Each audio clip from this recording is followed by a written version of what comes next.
Jika cara yang kalian gunakan adalah cara-cara yang seperti ini, maka bisa saya pastikan kalian semua pasti tidak akan bisa mendapatkan keuntungan sesuai dengan yang teman-teman harapkan. Kenapa saya bisa pastikan seperti itu? Karena jauh sebelum teman-teman menggunakan cara ini, saya sudah terlebih dahulu menggunakan cara ini sebelumnya. Bahkan bolak-balik saya menggunakan cara ini dan bolak-balik itu juga saya tumpur dan rugi. Apakah teman-teman mau rugi juga? Tentu saja tidak. Jika memang teman-teman tidak mau rugi lagi, tonton video ini sampai selesai, maka teman-teman pasti akan mendapatkan solusi.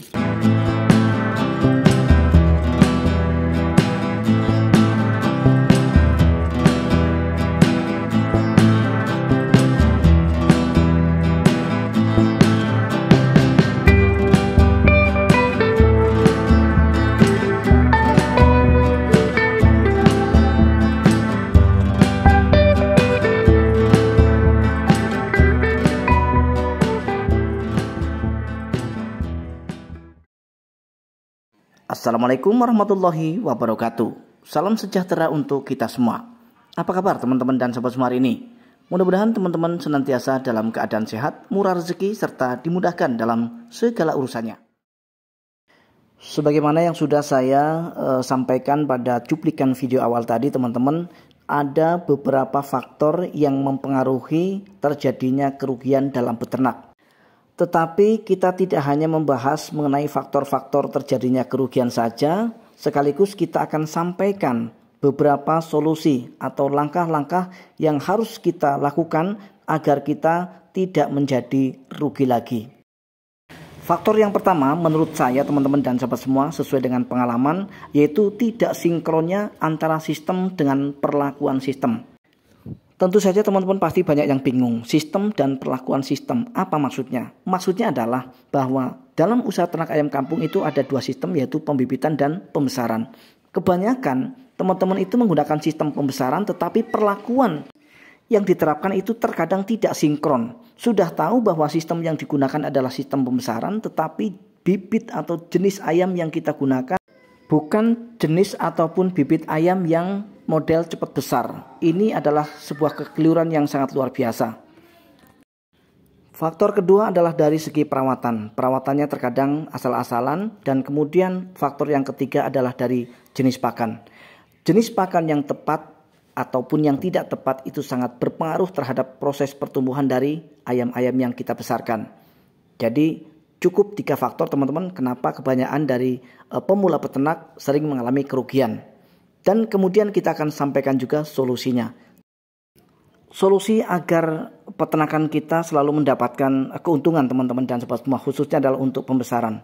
Yang pertama, karena tadi kesalahannya adalah dalam hal sistem serta perlakuan sistem, yaitu memilih jenis bibitnya, maka yang pertama kita harus lakukan adalah memilih jenis yang tepat. Dan menurut pengalaman saya, memilih jenis bibit ayam kampung yang akan kita besarkan atau akan kita ternak dengan menggunakan sistem pembesaran, ini harus ayam kampung yang sudah silangan. Kenapa? Karena ayam kampung yang masih original ataupun ayam kampung biasa, seperti ini contohnya teman-teman. Nah, di depan layar kaca kita, ini terlihat beberapa ekor ayam kampung original.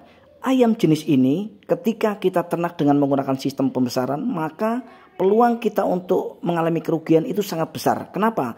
Karena ayam jenis ini pertumbuhannya itu sangat lambat. Meskipun kita sudah melakukan perawatan yang maksimal dan juga pakan yang tepat, tapi hasilnya tetap berbeda. Saya akan kasih contoh teman-teman. Ketika teman-teman mau beli bibit dari DOC, maka yang seperti ini yang terlihat kecil itu nggak usah teman-teman beli apabila teman-teman mau diternak dengan menggunakan sistem pembesaran. Karena sudah bisa dipastikan dengan bentuk DOC yang terlalu kecil seperti ini, maka pertumbuhannya pasti lambat. Dan babonnya atau indukannya pasti bukan jenis ayam yang besar. Atau boleh dikatakan babon dan indukannya pasti ayam kampung original teman-teman. Berbeda halnya dengan yang seperti ini.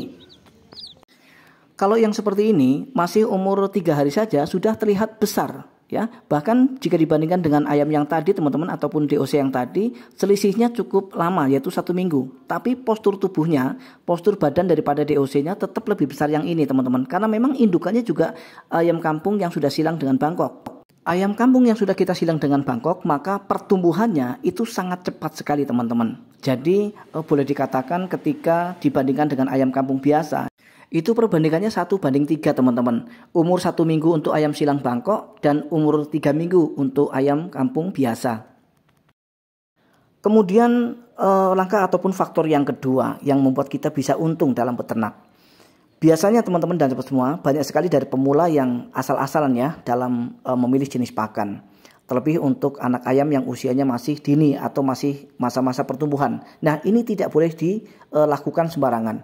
Karena anak ayam ataupun DOC ayam yang masih masa pertumbuhan masih membutuhkan pakan-pakan yang proteinnya tinggi.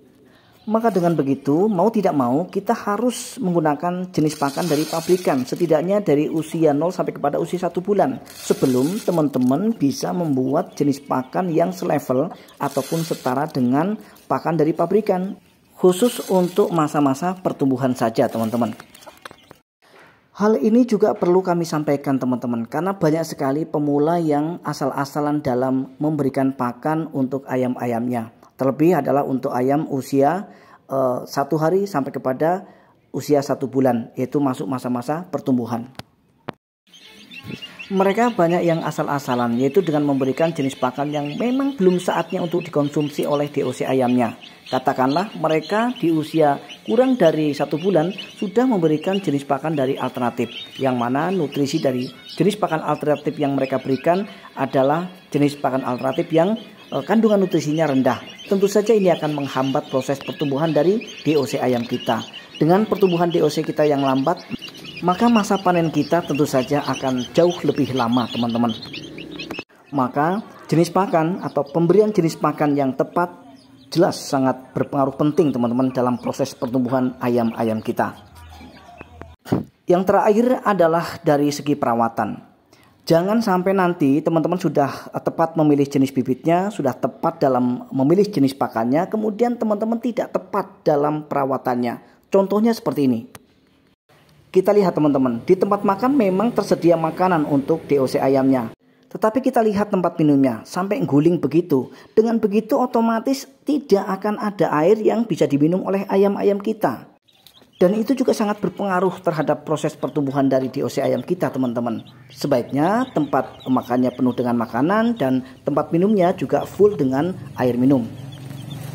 Nah, karena kita membahas supaya kita tidak rugi dalam beternak ayam kampung, maka di usia 2 bulan lebih atau 2 bulan ke atas kita sudah boleh menggunakan jenis pakan alternatif untuk menopang, untuk membantu meminimalisir biaya pakan. Nah, tetapi ingat teman-teman, jenis pakan yang kita berikan meskipun alternatif tetap harus jenis pakan alternatif yang mengandung atau memiliki nutrisi yang cukup untuk mereka supaya bobot dari mereka tidak susut. Baik teman-teman, hanya itu yang bisa kami sampaikan pada kesempatan kali ini. Mudah-mudahan bermanfaat serta menginspirasi. Akhirnya saya Jadi Sultan TV mohon diri, mohon maaf atas segala kekurangan. Insya Allah kita akan bisa berjumpa kembali pada video-video Jadi Sultan TV berikutnya. Assalamualaikum warahmatullahi wabarakatuh. Salam ternak, salam satu hobi, dan salam sukses untuk kita semua.